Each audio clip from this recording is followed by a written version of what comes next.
Hey there everyone, this is Not Another Game Critic, coming at you from my mobile format version 2.0.1. Woo! Anyways, reviewing a game for you today off the Android device called Dead Trigger. The game has been out for about a year now, but damn, it's still a lot of fun to play. And with it being out for so long, stuff on there is actually become quite cheaper for certain things. I'll explain later about that. But anyways, here's the skinny about the game. It's a free-to-play zombie shooter created by Madfinger Games. And yeah, I've so far liked most of Madfinger's games, especially this one so far. Not another zombie apocalypse game. Yes, damn it. Yes. So, what puts this game above other mobile shooters out there right now? Well, first of all, it's a really smooth and fast-paced action game. Secondly, it has excellent sound. Third, it has really good 3D assets and models and all of the animations, which actually looks even better if you have any Tegra 3 devices. So, but yeah, it is a fabulous game so far.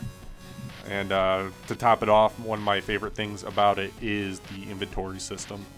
I think about over half of the items in the game you could purchase with the in-game money. That includes like upgrades as well. So when you go ahead and start a new game, your character usually comes with a scorpion as the weapon. And you have 2 weapon slots and 2 inventory slots, nothing else. They make you go through a simple tutorial at the beginning. You have 5 types of game modes during the game, which is Survivor, Defender, Supply Grab, and Kill Count. There's a 5th one, it's Horde, but everyone knows what that is. So in Survivor, you just have to stay alive for a designated amount of time. I find this probably the easiest objective. Then you have Defender, which is exactly like the Survivor mode, but you have to go ahead and usually protect a set of doors from getting destroyed, or there's usually 1 or 2 of them. So it's a little tricky if it's the zombies are on a harder level. But if the doors do take damage, you just go ahead and step in the little box area and you can go ahead and fix it up. So that one's kind of challenging, not too tough, I would say.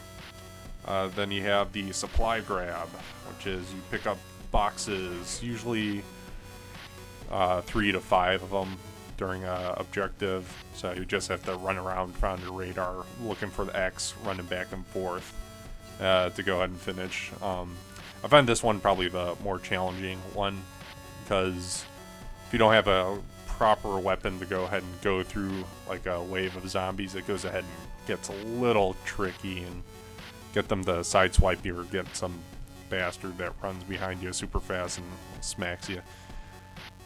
And then there is the kill count, which is, there's an amount of zombies you have to clear out, or you have to amount of zombies you have to kill. So that one is probably the second simplest. First is just the Survivor objective, and last but not least is Horde mode. All it is pretty much a non-stop kill count fest. So after every wave you kill, the zombies get stronger each and every single time. And you get a special reward after surviving every 5 waves. So my only thing you have to worry about doing the Horde mission, you're going to die in that one. It's just, endurance thing. The thing I've had problems with is the game crashing on me. So you go ahead and put like an hour into the Horde mode, and they lose all that information. So, like, son of a bitch. So, There is a story campaign mode during the game that pretty much uses the 4 modes, or all of them except the horde mode. There's no one where it's non-stop wave after wave. During the campaign, it does give you a backstory about the zombie apocalypse. It's not bad. It pretty much generic, very vague, but yeah, it's still entertaining enough where they leave little nuggets of information in there, and you will actually go ahead and get some gold during the story mode, especially after you run into some of the boss battles. So yeah, that kicks ass there. There's 2 types of currency in the game. You have the basic, just called money. So that's just after every mission you get so-and-so amount of cash at the end. And then there is the gold, which is, luckily it isn't stingy where you can't earn free gold, but it takes a lot longer to go ahead and build up enough of it to build some or buy some of the gold weapons or items during the game. You can get free gold once every 24 hours with a gold mission. Most of the time it's just 1 piece that you earn after completing, but I have gotten 2 and 3 pieces before. The other way you get gold too is by leveling up, so you get 1 piece after every single time you level. Also, leveling up lets you upgrade and unlock weapons that you could buy during the game. So it's nice that they go ahead and have that stuff in there, because I hate those free-to-play games where the big time currency of like gold or whatnot, you can't get that at all unless if you literally spend your actual money in the game. So it's nice that they do that. It's an incentive because you build up enough, and and then you go ahead and you want to go ahead and start purchasing some of the stuff because you get it high enough, and one of the discounts for like a weapon, for the gold weapon, and you're like, oh sweet. So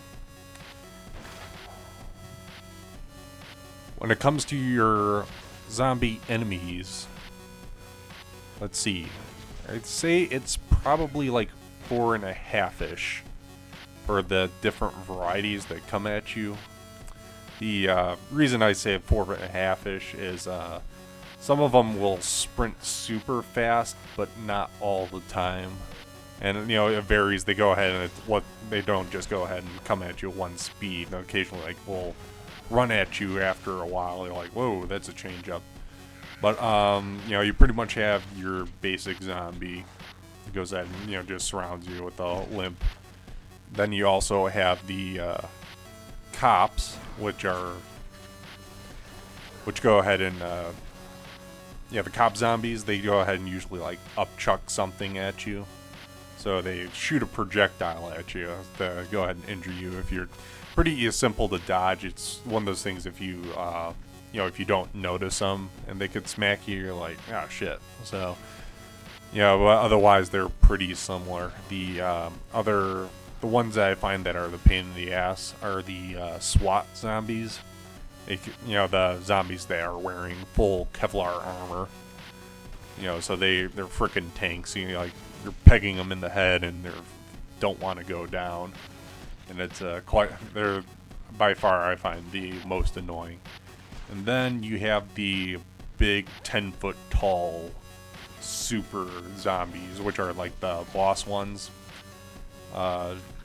They pretty much take about as much damage as, or actually more damage than the SWAT zombies. The thing about the SWAT zombies are they come at you way faster when you start leveling up. But like the big suckers, they go ahead and they will, they go ahead and shoot projectiles at you at the same pace as like the cops. But the thing is that they hit you and get like this green goo all over your screen and doesn't disappear forever, so you're sort of blind. And they hit harder and they take a little bit more damage to take down. So, the name of the game, with all that stuff taken care of, the name of the game is pretty much trying to earn as much cash during the game as possible. Luckily, there's some Easter eggs with leaving, suitcases down on the ground. So you could go ahead, and usually they're about like 500 cash to 900. It depends on how difficult the stage is. So if the zombies are harder, usually you earn more money. Killing zombies, occasionally they'll drop a cash wad after a while. And the other thing, what helps you earn more cash, is if you go for headshots, limb shots, or if you're able to completely disintegrate them with carnage, which is, it's usually with the high caliber weapons, from a high caliber weapon like the Enfield or the the minigun, the great for doing the getting cash for knocking off limbs and carnage and all that fun jazz. But yeah, I mean, all the weapons on there are really fun to use. The only one that I've used that's garbage right now is the grenade launcher, surprisingly. I don't understand how they made that thing so damn weak. And it does area damage and stuff, but who cares? So yeah, that's pretty much all I have to go ahead and say about Dead Trigger so far. Haven't completely unlocked everything to give you a full out review, but this game, you could spend hours upon hours upon hours on it, and it's still a really fun game, even though Dead Trigger 2 is out right now. But if you haven't tried it, go ahead. It's a great game, and it's on Apple devices and Android. So hope you guys enjoyed this review. See you guys next time.